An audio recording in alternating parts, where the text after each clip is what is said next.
Hello friends, आप सबका स्वागत है मेरे चैनल प्लांट विद मी में, जो सिर्फ आप लोगों के लिए बनाया गया है, जिसमें ये दिखाया जाता है कि हर प्लांट को कैसे केयर किया जाए, कैसे उसका ध्यान रखा जाए। और ये सब उनके लिए हैं जो पेड़ पौधों से बहुत प्यार करते हैं मेरे जैसे। मुझे इनके साथ रहना, इनके बीच में रहना बहुत ही पसंद है। तो जो मेरे जैसे भाई बहन हैं उन सब के लिए चैनल बहुत ही उपयोगी है। कोशिश कीजिए, सब्सक्राइब कीजिए, ताकि जब भी मैं कुछ नया डालूं तो आप उसे देख सकें। ये सिर्फ इसलिए बनाया गया है कि मैं आपसे कुछ सीख सकूं और आप भी कुछ सीख सकें। एक दूसरे की सहायता से हम अपने गार्डन को बहुत ही बढ़िया बना सकते हैं। आज का जो मेरा टॉपिक है वो है आम का पेड़।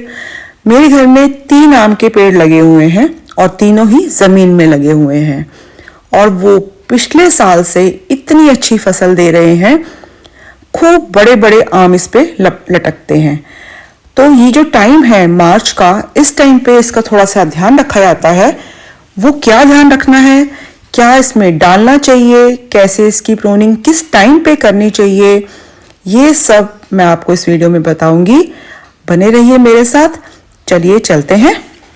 फ्रेंड्स, जब भी मार्च का महीना आता है, आपने नोट किया होगा पूरे आम के पेड़ पे बड़े बड़े डालियों में मंजरे भर जाते हैं, जिसको कहते हैं फ्लावरिंग। फ्लावरिंग आनी बहुत इंपॉर्टेंट है इस पेड़ में, तभी आपके फल निकलेंगे। जो आम होता है उसी से बनेगा बड़ा बड़ा।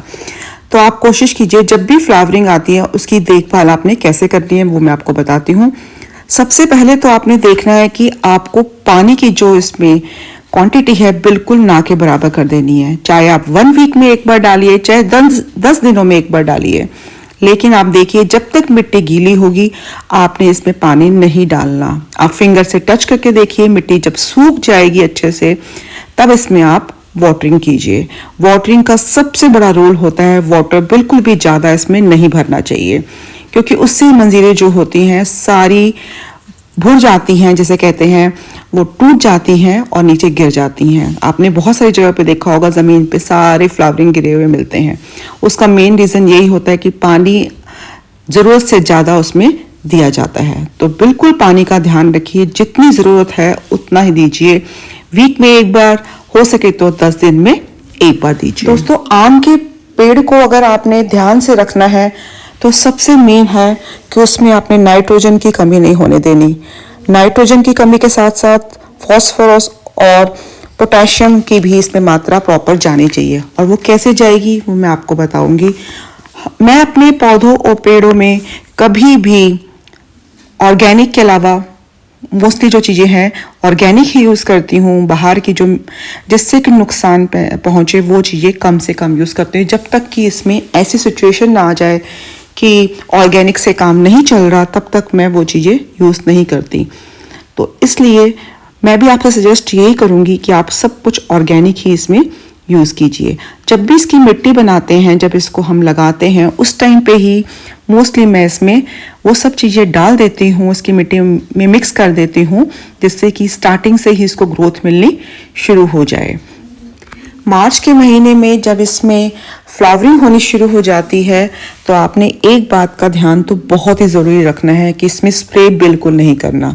स्प्रे करने से क्या होगा, आप देख सकते हैं कि इस टाइम पे मधुमक्खियाँ और बहुत सारी जो इस टाइप के बीज वगैरह होती हैं वो आपके फ्लावर्स के ऊपर आती हैं, यहाँ से लेके जाती हैं। जो उनका मेन काम है वो उसी टाइम पे करती है, जिसे कहते हैं पॉलिनेशन। अगर आप स्प्रे कर देंगे तो वो पॉलिनेशन को रोक देंगी, वो इस पे आना बंद कर देंगी। और अगर पॉलिनेशन रुक गया तो सोचिए आपके फल जो हैं वो नहीं लगेंगे, जितने भी आपके फ्लावर्स आए सब गिर जाएंगे स्प्रे होने से, और फ्रूटिंग नहीं हो पाएगी। तो कभी भी सबसे मेन जो चीज़ है, जब आपकी फ्लावरिंग होती है उस टाइम पे आपने इसमें पेड़ों में पौधों में स्प्रे बिल्कुल नहीं करना। ये सबसे मेन बात है जो ध्यान में रखनी पड़ती है। स्प्रे का टाइम जो होता है वो उस टाइम होता है जब इसमें फ्लावरिंग नहीं आई होती। जब इस टाइम पे आप कह सकते हैं फ्लावरिंग का टाइम शुरू होने से पहले, आप कह सकते हैं जनवरी में, दिसंबर एंड में आप इसमें स्प्रे कर सकते हैं। स्प्रे का टाइम सिर्फ वही होता है। फ्लावरिंग आने के बाद आपने बिल्कुल उसको नहीं छेड़ना, पानी का ध्यान रखना है, स्प्रे बिल्कुल नहीं करना। 2-3 चीज़ें अगर आप ध्यान रखेंगे, साथ में इसको थोड़ा सा अच्छा वर्मी कंपोस्ट वगैरह मैं आपको बताऊंगी क्या क्या देना है। ये सब डालेंगे तो आपके जो प्लांट्स हैं बहुत ही हेल्दी रहेंगे और भर भर के आपको आम देंगे। और आमों की जो क्वालिटी होगी वो इतनी अच्छी होगी। लास्ट ईयर इसमें इतने बढ़िया आम आए थे और वो इतने रसीले थे, तो उसी से मुझे मालूम चल गया कि इसकी ग्रोथ कितनी अच्छी हो रही है। सेम प्रोसेस जो मैंने लास्ट ईयर किया था, सेम प्रोसेस मैं इस टाइम भी कर रही हूँ, जिससे कि फ्रूटिंग मेरी अच्छी हो सके। और ये देखिए फ्लावर की ग्रोथ कितनी अच्छी है। आपको देख के मालूम चल रहा होगा, इसका कलर से मालूम चल रहा होगा कि ये ग्रोथ कितनी बढ़िया आई है। इसमें झड़ने के चांसेस बहुत ही कम हैं और साथ ही साथ इसमें जो फ्रूटिंग निकलेगी वो बहुत ही बढ़िया और बड़े साइज की निकलेगी। कलर भी इसका बहुत अच्छा होगा और खाने में भी बहुत टेस्टी होंगे, क्योंकि ये 2 साल का पेड़ है। 1 साल पहले मैं इससे ले चुकी हूँ फ्रूटिंग, जो जबरदस्त फ्रूटिंग थी, और उसी अकॉर्डिंग मैंने इस टाइम भी उसको सेम तरह से इसका पालन पोषण किया है। तो बढ़िया सी फ्रूटिंग होने के पूरे चांस हैं। तो कोशिश कीजिए स्प्रे का टाइम आप फ्लावरिंग से पहले का रखिए, पानी का बिल्कुल ध्यान रखिए। और क्या इसमें डालना है चलिए वो भी बताती हूँ मैं आपको। दोस्तों सबसे पहले आपने ये भी ध्यान रखना है कि जब आप पेड़ घर पे लेके आते हैं, उसकी हाइट अगर छोटी है, ऑब्वियसली आप छोटा सा ही पेड़ लाएंगे नर्सरी से। कई लोग इसको गुठली से भी उगाते हैं, जिसमें बहुत लंबा प्रोसेस होता है, वो कम से कम 5 से 6 साल लगते हैं फ्रूटिंग होने में। मैं ये नर्सरी से लेके आई थी ग्राफ्टेड वाला, जिसने 1 साल पहले साल से ही मुझे फ्रूटिंग देनी शुरू कर दी थी। तो जब ये छोटा था, लगभग 3 फीट के आसपास, मैंने इसकी प्रूनिंग की थी। प्रूनिंग का जो मेन टाइम होता है वो अक्टूबर के टाइम। आप उस टाइम पे इसकी प्रूनिंग कीजिए, और बिना प्रूनिंग के फिर सीधे डंडी के ऐसे निकलेगा, जो बिल्कुल ठीक नहीं होगा। इसको आपने टोकरी की तरह लच्छेदार बनाना है, तो इसकी छोटी सी हाइट में भी इसकी प्रूनिंग कीजिए, ताकि ये छतरी नुमा बने। एकदम घना बनेगा तो प्रूनिंग करने के बाद इसमें पेड़ बहुत घनी अवस्था में बहुत अच्छे से लटकते हुए फूल, और इसमें लटकते हुए आपको सारे फ्रूट्स दिखेंगे। और वो ही सबसे बढ़िया पेड़ होता है जिसमें छाया होती है, फ्रूट्स एकदम घने घने लगे हुए होते हैं। तो प्रूनिंग का जो मेन आपका जो है वो टाइम होगा अक्टूबर में। अक्टूबर के टाइम ध्यान रखिए कि प्रूनिंग इसको करनी ही है, जिससे एक जगह पे आप प्रूनिंग करेंगे, उसी जगह पे कम से कम 4 और इसमें ब्रांचेस निकल आएंगी, और उस ब्रांचेस से और ब्रांचेस निकलेंगी, जिससे कि आपका पेड़ बहुत घना होगा। और जितने ज्यादा घना होगा उतने ज्यादा इसमें फ्लावर्स आएंगे, उतने ज्यादा इसमें फ्रूटिंग होगी। तो ध्यान रखिए प्रूनिंग अक्टूबर में करनी है। और फ्रूट्स जो है आने से पहले, जब आपके फ्लावर्स होते हैं, उस टाइम पे आपने इसमें स्प्रे बिल्कुल नहीं करना। और पानी का जो ध्यान है वो आपने सबसे ज्यादा रखना है कि एक्स्ट्रा वाटर बिल्कुल नहीं डालना। आपने बीच बीच में मिट्टी को चेक करते रहना है। जब मिट्टी अच्छे से सूख जाएगी तब आपने इसमें थोड़ी सी वाटरिंग करनी है।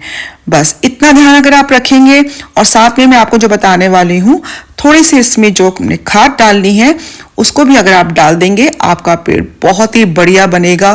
फ्रूट्स बहुत ही इसमें बढ़िया बढ़िया फ्रूट्स आएंगे, और क्वालिटी भी फ्रूट की बहुत ही बढ़िया होगी। ऐसे मैंगो आपने शायद ही देखे होंगे, जो मैं आपको दिखाऊंगी लगने के बाद। चलिए मैं आपको एक और पेड़ दिखाती हूँ, जो मेरे बैकयार्ड लॉन में लगा हुआ है, किचन गार्डन में। इसमें धूप कम आती है, और ये सिर्फ 1 साल पुराना है। पिछले ही साल मैं इसको लेके आई थी, तो इसमें अभी ग्रोथ चल रही है। आप देख सकते हैं नई लीव्स आ रही है। तो मैंने इसमें स्प्रे किया है, बिकॉज इसमें अभी फ्लावरिंग नहीं आई हुई, तो इसमें स्प्रे करने से कोई नुकसान नहीं होगा। तो मैंने नीम ऑयल जो है वो मंगवाया था। 1 लीटर में फ्यू ड्रॉप्स, 5 से 6 ड्रॉप मैंने उसमें नीम ऑयल की डाली थी। आप ये नीम ऑयल कहीं से भी ले सकते हैं, अमेजोन से भी इजीली मिल जाता है। आपके पास घर के पास कोई नर्सरी होगी, वहां से भी इजीली मिल जाता है। तो क्योंकि इसमें फ्लावरिंग अभी नहीं हुई है, तो बहुत सेफ है, तो कोई फंगस ना लगे, कोई इसमें और नुकसान ना हो, इसलिए मैंने बहुत ही लाइट इसमें नीम ऑयल के वाटर का स्प्रे किया है, सिर्फ एक बार। उसके बाद आप देख सकते हैं पत्तियां बिल्कुल हरी हरी हैं। नई पत्तियां जो निकल रही हैं उनकी ग्रोथ भी बहुत अच्छी है, एकदम चमकदार पत्तियां निकल रही हैं जो नई हैं। तो इसमें जो मैंने खाद डाली थी वो सेम है जो मैंने आगे वाले पेड़ों में डाली, जहां फ्लावरिंग हो रखी है, और जो ये पीछे वाले हैं इसमें भी सेम डाली है। बस इसमें स्प्रे मैंने एक्स्ट्रा कर दिया है। ये मेरा पेड़ सिर्फ 1 साल पुराना है, पिछले ही साल मैं इसको लाई थी, और आप ग्रोथ देखिए कितनी अच्छी है। और अगले साल मुझे उम्मीद है इसमें बहुत अच्छी फ्लावरिंग और फ्रूटिंग होगी। चलिए लॉन में आते हैं वापस, जहाँ पे पेड़ों में, या आप देख सकते हैं जो पेड़ मैं आपको दिखा रही हूँ ये मैं ग्राफ्टेड लेके आई थी। इसमें जहां तक मुझे लग रहा है 2 टाइप की पत्तियां हैं, एक बहुत बड़े साइज की, एक छोटे साइज की। तो मुझे ये लग रहा है इसमें 2 टाइप के मिक्सचर ऑफ प्लांट्स, 2 टाइप के जो मैंगो है इसमें ग्राफ्ट किए गए हैं। तो हो सकता है 2 ही टाइप के मैंगोस आएंगे, क्योंकि एक साइड जो है प्लांट में फ्लावरिंग हो चुकी है पर एक साइड सिर्फ पत्तियां हैं अभी। तो मुझे लग रहा है कि हो सकता है वो अगले साल आए और इस साल एक तरफ के प्लांट्स में मैंगो आएगा। जैसे इसमें फ्लावरिंग से फ्रूट्स आएंगे मैं आपके साथ शेयर करूंगी। और मुझे कंफर्मेशन है कि पत्तियों का साइज देख के, कलर देख के, देखिए इस पत्तियों का कलर डिफरेंट है और साइज भी इनके डिफरेंट है। जो उस साइड पे पत्तियां हैं उसमें फ्लावरिंग जिसमें आ रखी है उनका साइज डिफरेंट है, स्ट्रक्चर डिफरेंट है। तो मुझे कंफर्मेशन है कि ये 2 मैंगोस को ग्राफ्ट करके, 2 बीड ऑफ मैंगोस को ग्राफ्ट करके बनाया गया है। जब इसके अलग अलग टाइप के मैंगोज आएंगे मैं आपको वो भी शेयर करूंगी। फिलहाल तो मैं इस पे स्प्रे नहीं करूंगी क्योंकि फ्लावरिंग हो चुकी है इस पे, और स्प्रे करते ही सारे फ्लावर्स पे नुकसान हो जाएगा और पॉलिनेशन भी मेरा बंद हो जाएगा। मॉर्निंग के टाइम में इसमें इतनी सारी बीज आती हैं पॉलिनेशन करने के लिए, जो इस प्लांट के लिए बहुत ही बढ़िया है। उसके बाद की जो फ्रूटिंग होगी वो बहुत ही बढ़िया होगी। तो स्प्रे नहीं करूंगी। और थोड़ा सा इसमें खाद का टाइम हो चुका है। इसको मैं क्या क्या देने वाली हूँ चलिए मैं आपसे वो शेयर करती हूँ, और आप भी ट्राई कीजिए, वो जरूर दीजिए। उसमें इसको भरपूर मात्रा में सब कुछ मिलेगा जो इस प्लांट को चाहिए।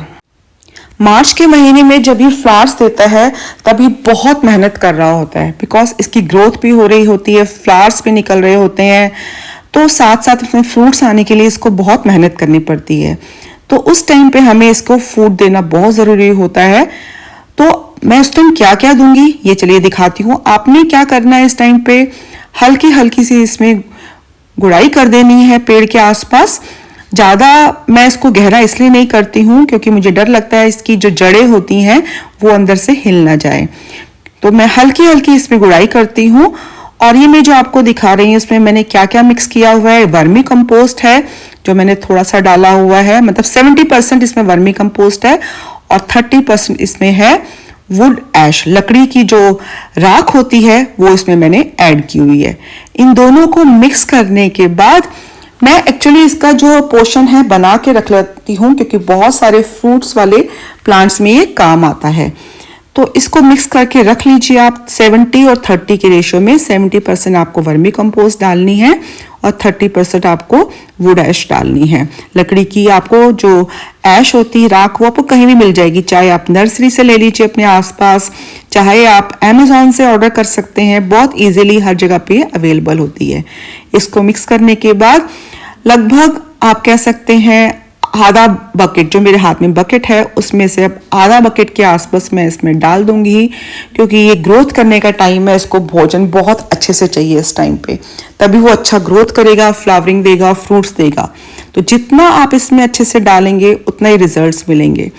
तो पहले मैंने जब डाला था तब था जनवरी का टाइम, जनवरी स्टार्टिंग में थोड़ी सी मैंने डाली थी, अब है मार्च का टाइम। तो इस टाइम पे मैंने इसको थोड़ा सा और ग्रोथ के लिए ये डाल रही हूँ। डालने के बाद आपने इसमें पानी डाल देना है। नॉर्मली पानी जो है मैंने इसको लगभग 1 हफ्ते पहले दिया था, तो मिट्टी इसकी सूख चुकी है, मैंने गुड़ाई भी कर ली है, खाद भी डाल दी जो इसको चाहिए। आपको मैं बता दूं, जो मैंने खाद डाली है वर्मी कंपोस्ट, उसमें फॉस्फोरस प्लस पोटेशियम की भरपूर मात्रा होती है, जो कि इस पेड़ को बिल्कुल 100% चाहिए। तो ध्यान रखिए, इसको जरूर दीजिए वो। और सबसे ज्यादा जो मैंने इसमें शुरू में डाला था मिट्टी में, अभी मैंने इसमें नहीं यूज किया है, पर इसकी मिट्टी में शुरू में जो मैंने डाला था वो था नीम खली। नीम खली को भी आप ऐड कर सकते हैं इसकी मिट्टी में, जो नेचुरल एंटी फंगल होता है, जिससे कि इसमें फंगल लगने के चांसेस बिल्कुल खत्म हो जाते हैं। तो ये कुछ चीजें हैं जो आप जरूर डालिए पेड़ को हरा भरा और अच्छे फ्लावरिंग, अच्छे फ्रूट के लिए।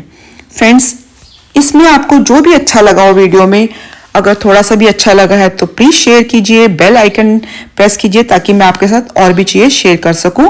और कमेंट में बताइए कि अगर आप लोग कुछ और इसमें यूज करते हैं जिससे आपकी फ्रूटिंग और भी अच्छी होती है तो प्लीज मेरे से शेयर कीजिए। जैसे मैंने पहले ही बताया कि कुछ आप शेयर करेंगे, कुछ मैं शेयर करूंगी, तो हमारे गार्डन्स में हमारे प्लांट्स बहुत ही अच्छे से निखर के आएंगे। थैंक यू सो मच मेरे चैनल पे विजिट करने के लिए। फिर मिलती हूं आपसे नई एक वीडियो में, नया एक प्लांट लेके। Bye bye.